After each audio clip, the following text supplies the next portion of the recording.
So we're reading in Book 10,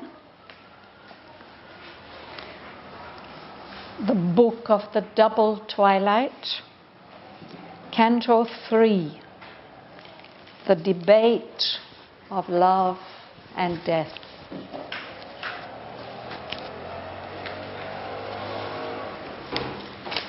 The previous canto was the Gospel of Death. No? All Death was explaining all about the ideal and how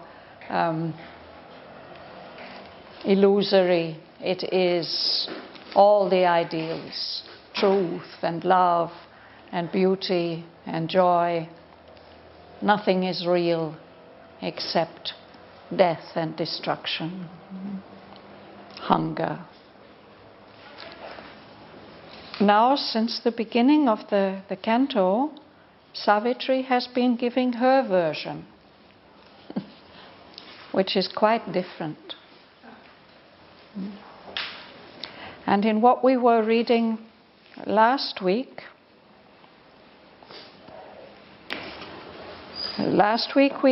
we read, she explained how everything was plunged into the riddling night, the involution, and explains how everything is raised up to meet the dazzling sun, the fulfillment when the evolutionary process is complete. And she says, this is your role, is to provide this darkness, to cover up the face of the eternal with this dark mask. And when you do that, then the bliss, the wonderful creative bliss, the conscious force full of Ananda that has made this world has fallen into a kind of deep sleep. She's still sleeping, but she has dreams, and all the beauties of nature are her dreams, her faint memories of what was intended when this creation was made. But now, where we are at the moment, death and ignorance govern the mortal world. And that is Savitri's mission. She has come to change that grip of death and ignorance on the human soul. So I'm going to read on from line 265.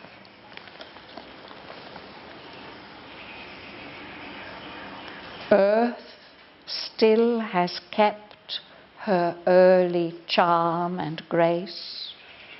The grandeur and the beauty still are hers. But veiled is the divine inhabitant.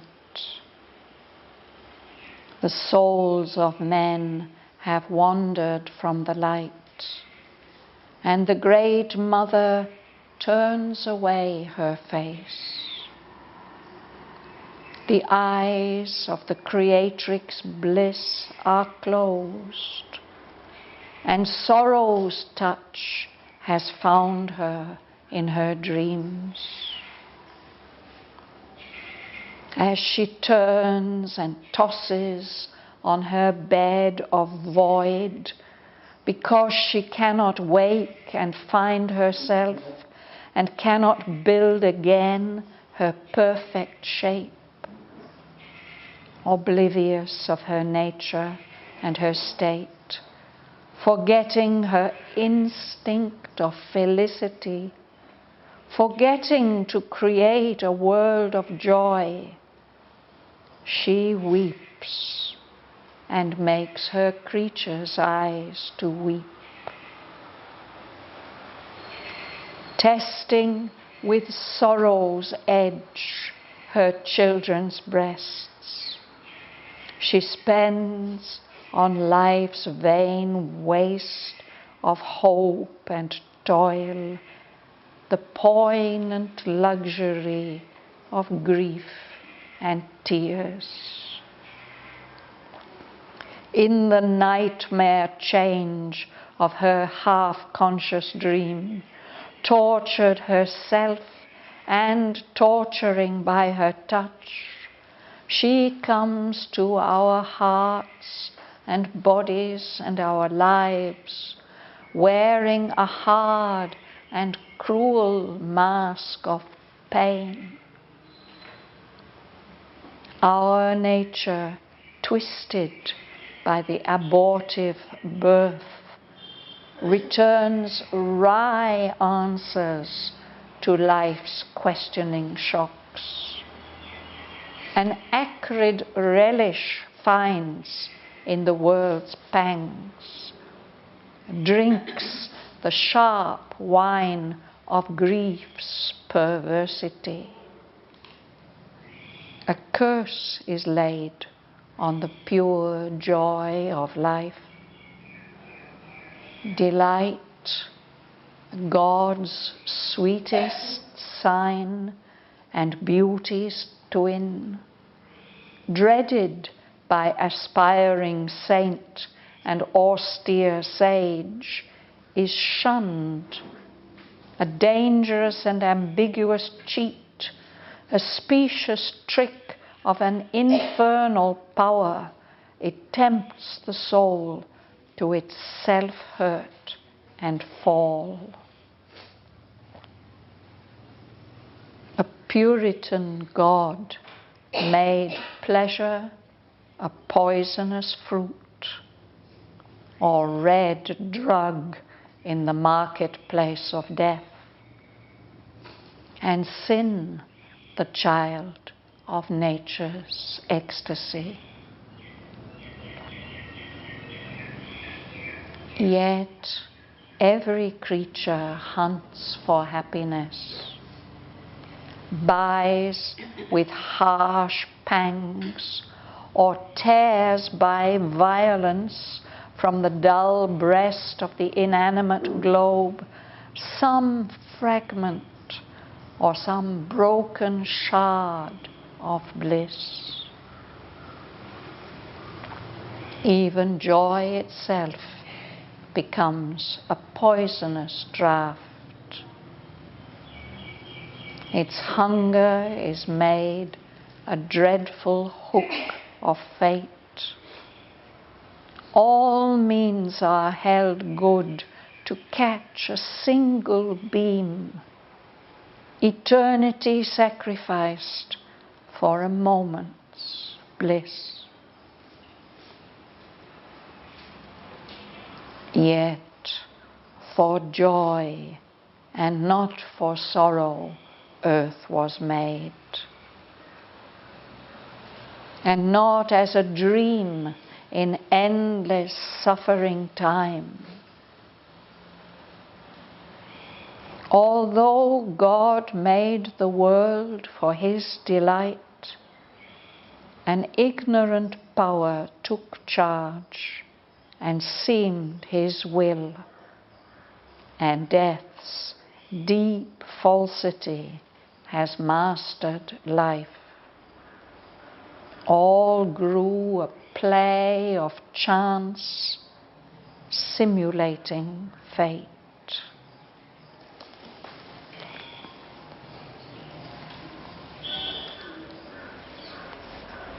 Which way are we going?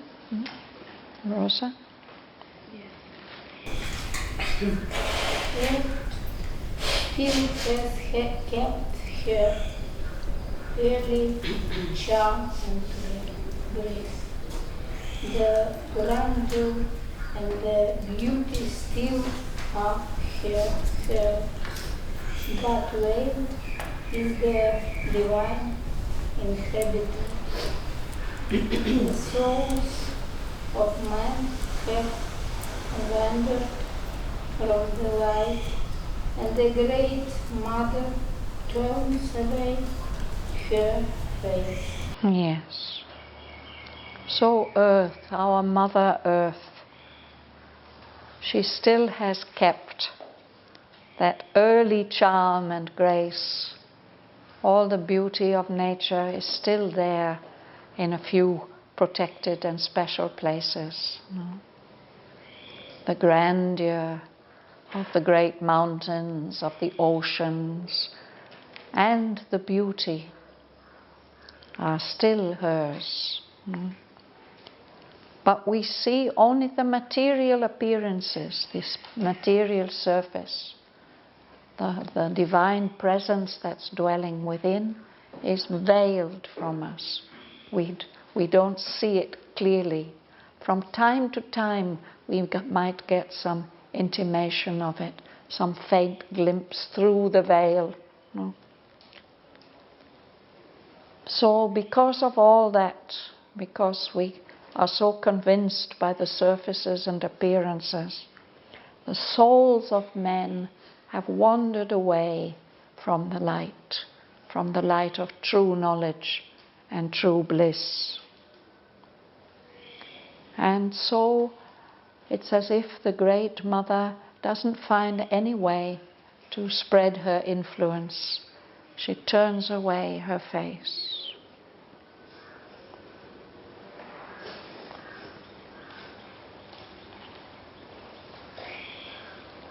Anandi, you will read? Yes. The eyes of the creative spirits are closed, and sorrow's touch has found her in her dreams. As she turns and toils on her bed of void, because she cannot wake and find herself, and cannot build again her perfect shape, oblivious of her nature and her state, forgetting her instinct of felicity, forgetting to create a world of joy, she weeps and makes her treacherous eyes to weep. We'll pause there. It's so poignant, no? This bliss, who is the one who has created all this, she's closed her eyes, she's turned away her face, and in her dreams, in this state of torpor and stupor that she is in, sorrow's touch has come into her dreams. She's trying to wake up. She turns and tosses on her bed of void, of emptiness, of the emptiness of space. She's tossing and turning because she cannot wake up and find out who she really is. She's not able to rebuild her perfect shape because she's forgotten. She's oblivious. If you are oblivious,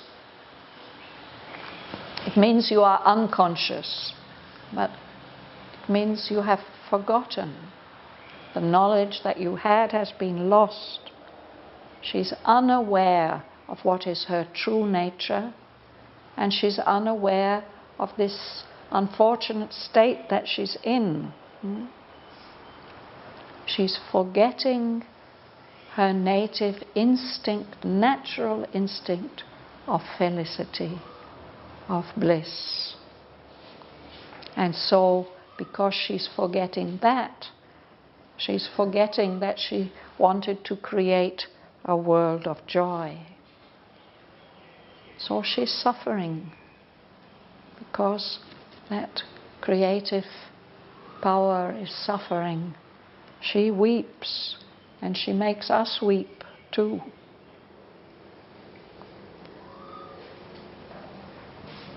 We participate in her suffering. Martin.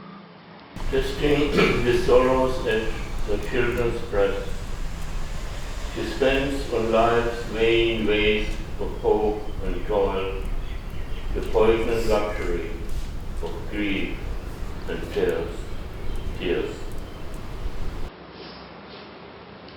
Yes, so it's a kind of test, an ordeal, as if somebody is cutting us with a sharp knife, testing with sorrow's edge her children's breasts, wounding us. So life seems to be just a waste, a desert. All that's in it, all this great energy that goes on hope and hard work, all in vain. And so she weeps, she indulges in this poignant luxury of grief and tears. Sometimes this happens, no? Life is difficult and we indulge in self-pity. We weep for ourselves. And there's a kind of enjoyment in that. We can indulge in that. If people come and try to draw us out of it, we don't want really. We'd rather go on with our grief and tears. There's some part of us which indulges in that. So a luxury is something that really you can't afford, no? But you can luxuriate in grief and tears. This poignant, painful luxury. Sarojini? In the nightmare change of her half-conscious dream, touched herself and torturing by her touch. She comes to our hearts and bodies and our lives, wearing a heart and crown make of pain. A mask, it's a false face that you put on. So there she is in this deep sleep, and there she's having these half-conscious dreams, and some of them are nightmares. She finds herself so dreadfully changed, and the world so dreadfully changed. So she suffers. She herself is tortured, and she can't help causing pain to us. She tortures us. So we perceive this power. She comes to our hearts, our bodies, and our lives, wearing this mask of pain, as if she's a hard and cruel being, although really she is the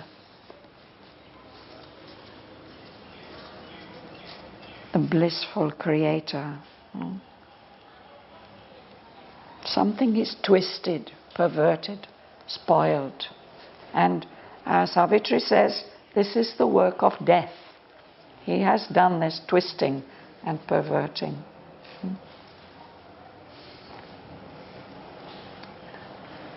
Mila, would you read? Our nature twisted by the abortive birth returns right answers to life's questioning shocks. An acrid relish finds in the world's hands, drinks the sharp wine of grief's perversity. Yes. So our nature, our human nature, has got twisted somehow by the way that we've been born out of the unconsciousness. That something has gone wrong at our birth. So we're not born whole and perfect the way we should be. There's something twisted, deformed. And that's happened with the birth of our nature. So that nature of ours can't help returning wry answers to life's questioning shocks. The experiences we have in life many of them are posing questions to us, challenging us to find our true selves, to find out our inner strength, our true nature. But our human nature can't help responding in a twisted way. Wry also means twisted. You can make a wry face if something tastes bad. You screw up your face. But it also can be twisted in a psychological sense. So those shocks that we get in life, very often we respond to them in just the worst way. And we even maybe enjoy the suffering of the world. Relish. It's something spicy that you take with your food to make it more interesting. A kind of chutney or a pickle. These are relishes. And especially gentleman's relish. It's full of chili. I can't go near that stuff.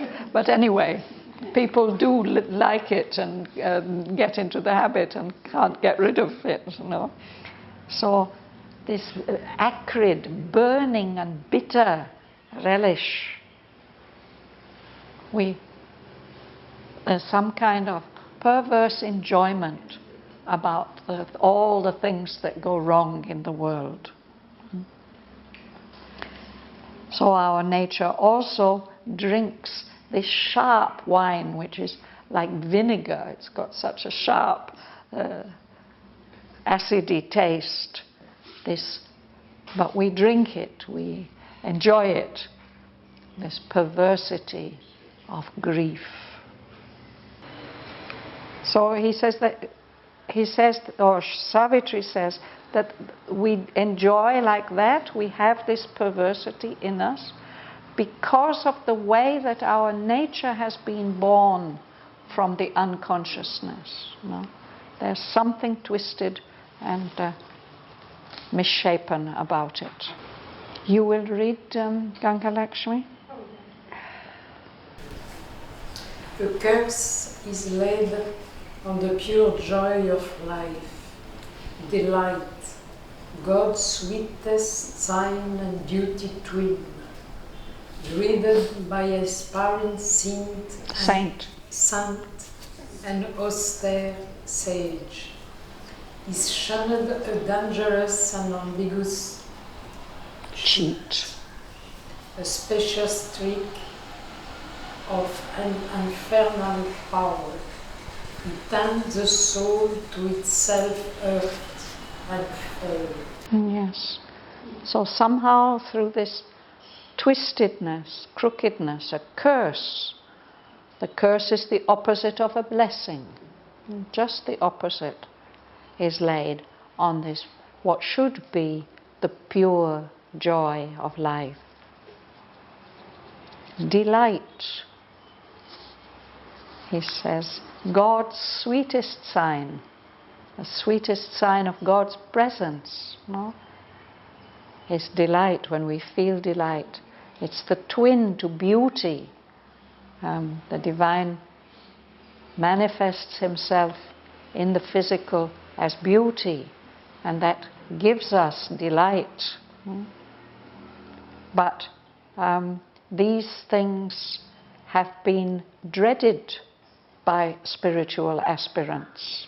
The aspiring saint, the sage who goes in for austerity, they want to avoid delight and enjoyment and pleasure. They shun those things because they think that these things are very dangerous, misleading, things that will cheat them, lead them away from their goal. That these things are tricks, specious tricks, false pretenses of an infernal power, a power from the lower depths, the hellish depths, that comes to tempt the soul to do things that will hurt it, that will make it fall from its pure state.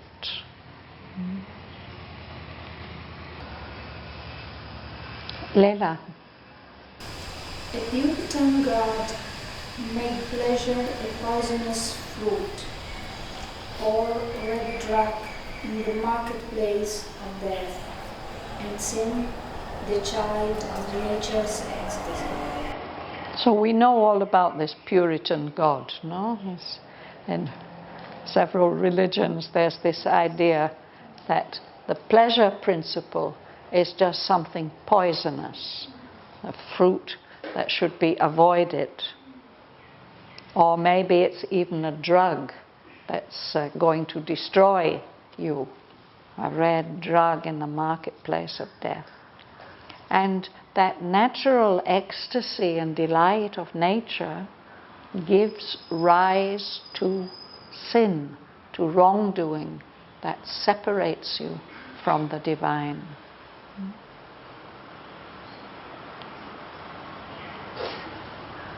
But even though there are these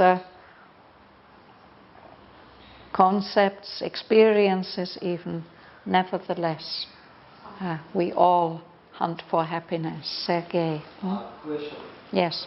What is a red drug? Well, a drug, you know what a drug is. It's a medicine, and it can be a medicine that actually poisons you. And if it's a red drug, this seems to be connected with sin, precisely, with vital enjoyment, perverse enjoyment. Yeah? Yet every creature hunts for happiness, buys with harsh pangs or tears by violence from the dull breast of the inanimate globe some fragment or some broken shard of bliss. Yeah, so it's the delight that's there in the world, it gets expressed like this. Every creature hunts for happiness to whatever extent they can, even if it costs them a lot of pain, harsh pangs, strong pain, or if they have to do violence to tear from this world of matter, this dull breast of the inanimate globe, somehow to tear out of it some fragment, some little broken piece, some broken shard of bliss. A shard is also a broken piece like a fragment, but it's typically a piece that is broken in such a way that it has a sharp edge or a sharp point or both. So a shard can be quite dangerous, a shard of glass. You can cut yourself on that. So if the thing were complete, then you would experience bliss. But if what you get is a broken fragment, it can do you harm.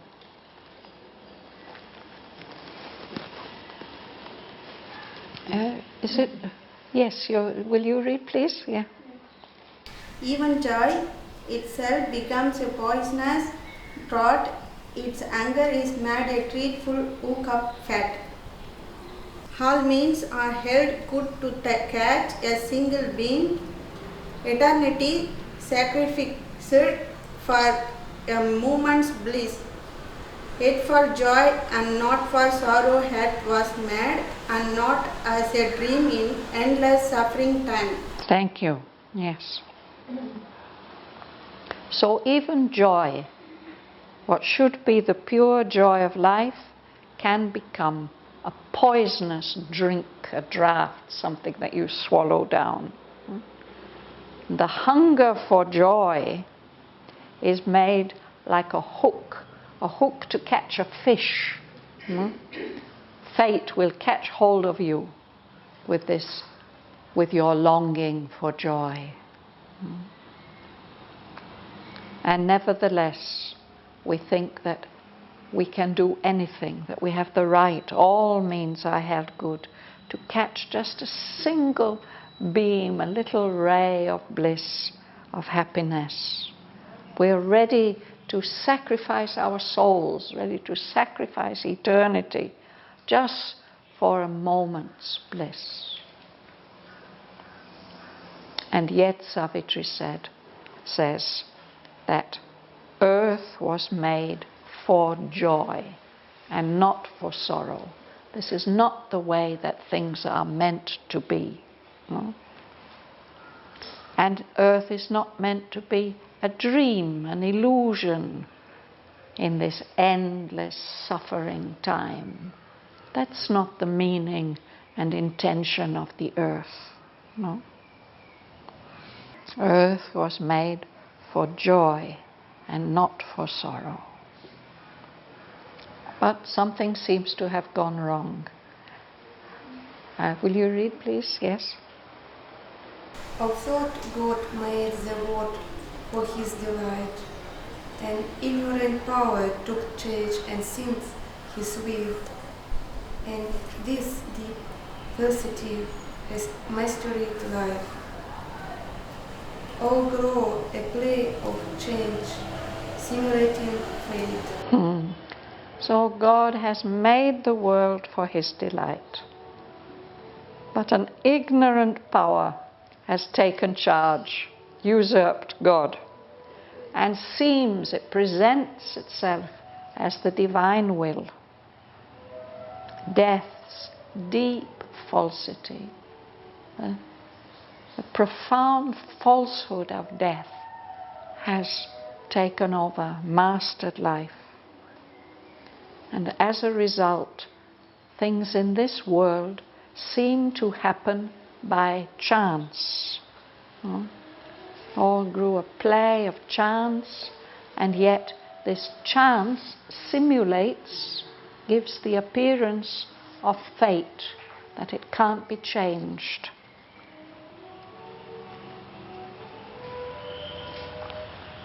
This is how it can look to us if we look at the world in a certain way. Then come some very beautiful lines. Would you read, please? A secret air of pure felicity, deep like a sapphire hair, heaven your spirit breathe, our heart and bodies feel its absurd call, our sense grew for its and touch and loss. Read the next. If this Yes, go on. withdraw, the world would skim in the void. If this were not, nothing good may move or live. Yes, we should remember these lines. So beautiful lines.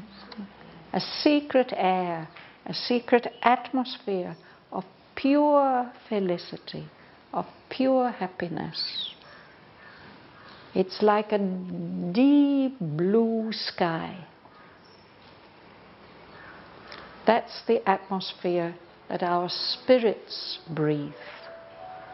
That pure, deep blue air of bliss.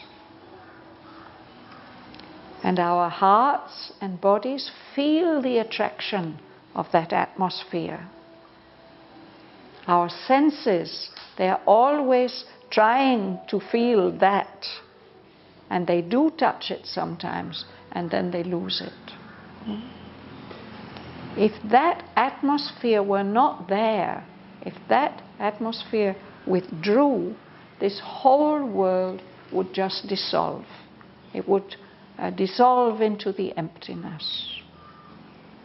If that atmosphere were not there supporting everything, nothing could move or live. It's the atmosphere that the Spirit breathes which is sustaining everything.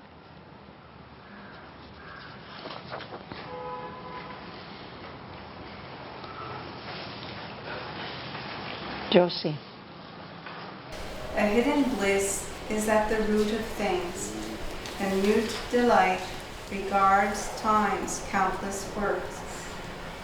The house God's joy in things space gave wide room to house God's joy in self. Our souls were born. So this is the real thing. This bliss, it may be hidden from us, but that's the very root of everything. Nothing could exist without it. And there's a consciousness, a silent delight, a mute delight, is watching and enjoying all the countless works of time, everything that happens.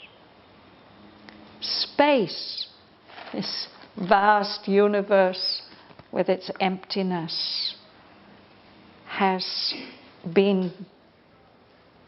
come into existence to give room to house God's joy in things, in objects, in movements, in created, manifested things. That's why there's space. And to house God's joy in self, our souls were born. Why have all these individualized beings come into existence? It's so that through each of them, the Lord can enjoy. In each of them, through each of them, as each of them.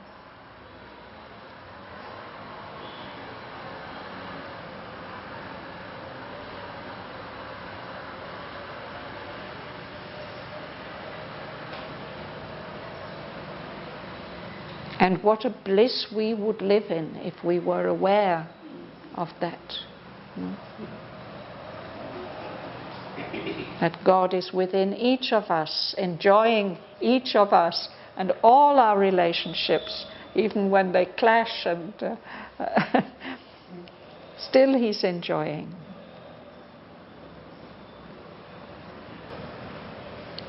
Gumsun, would you read?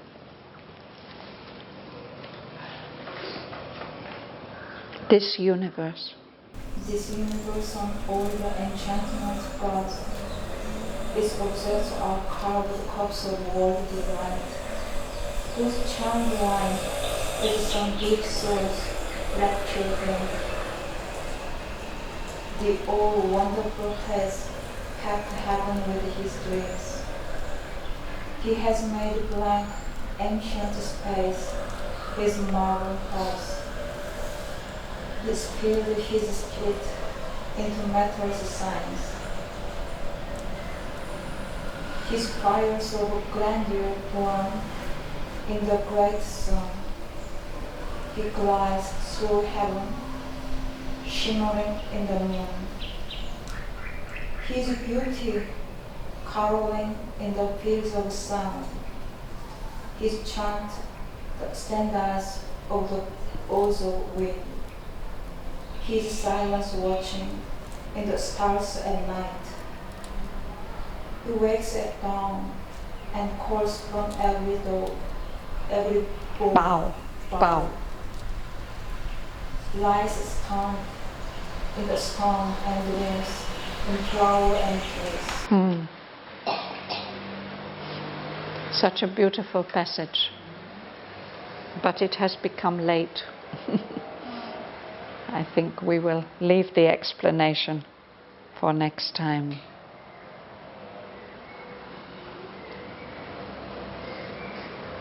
Because of all that, because the all-wonderful is inhabiting everything, then even in this labor and dolor of ignorance, on the hard, perilous ground of difficult earth, in spite of death and evil circumstance, a will to live persists, a joy to be.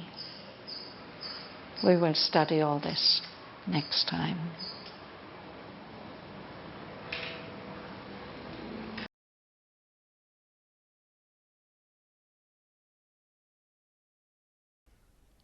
Earth still has kept her early charm and grace.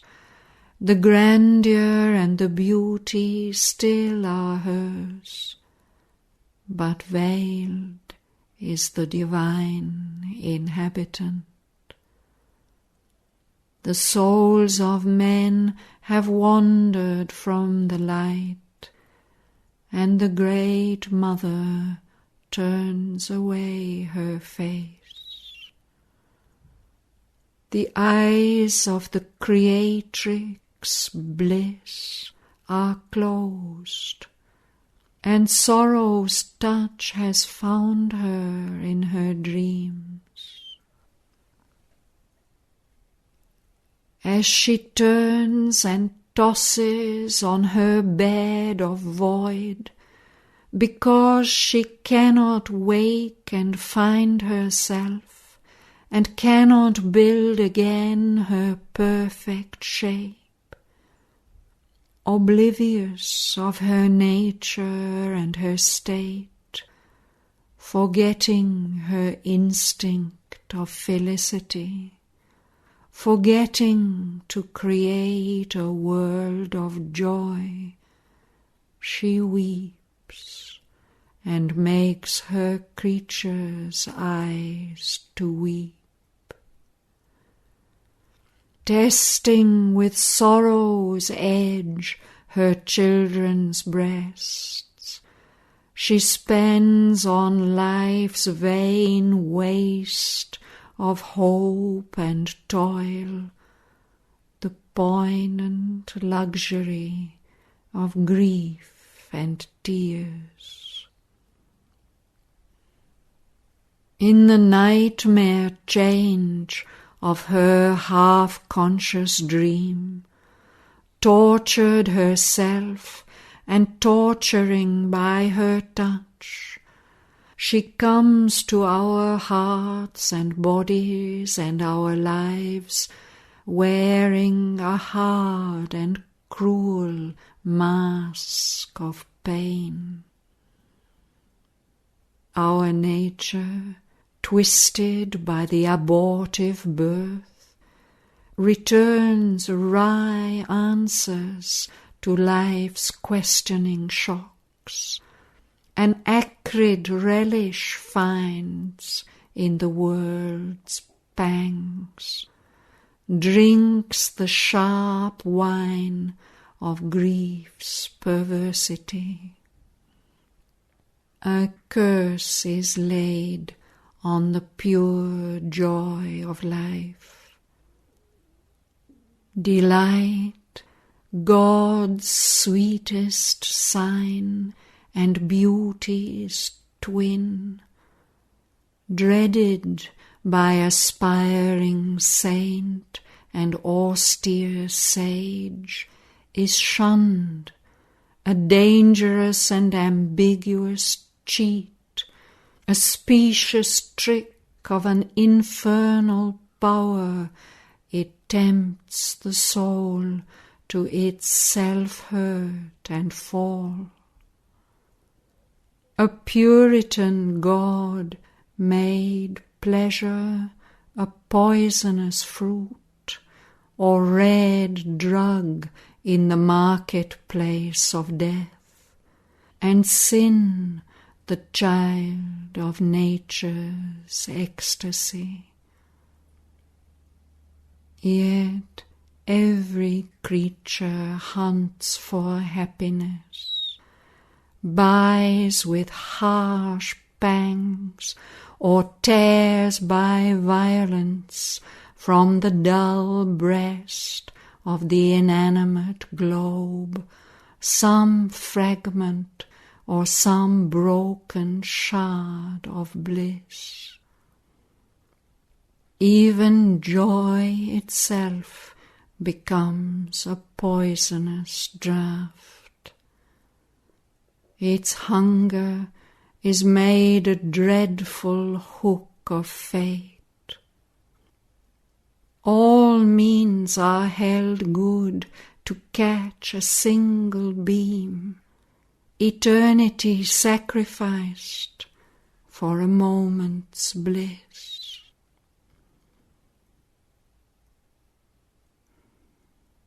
Yet for joy and not for sorrow earth was made,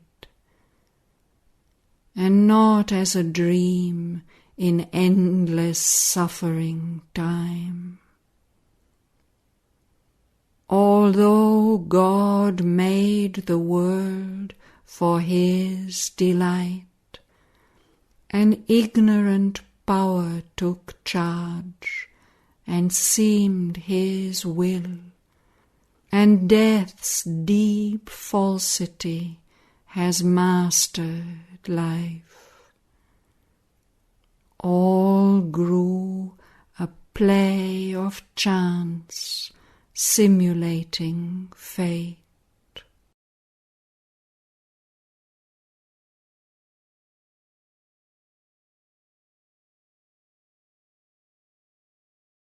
A secret air of pure felicity, deep like a sapphire heaven, our spirits breathe. Our hearts and bodies feel its obscure call. Our senses grope for it and touch and lose. If this withdrew, the world would sink in the void. If this were not, nothing could move or live. A hidden bliss is at the root of things. A mute delight regards time's countless works. To house God's joy in things, space gave wide room. To house God's joy in self, our souls were born.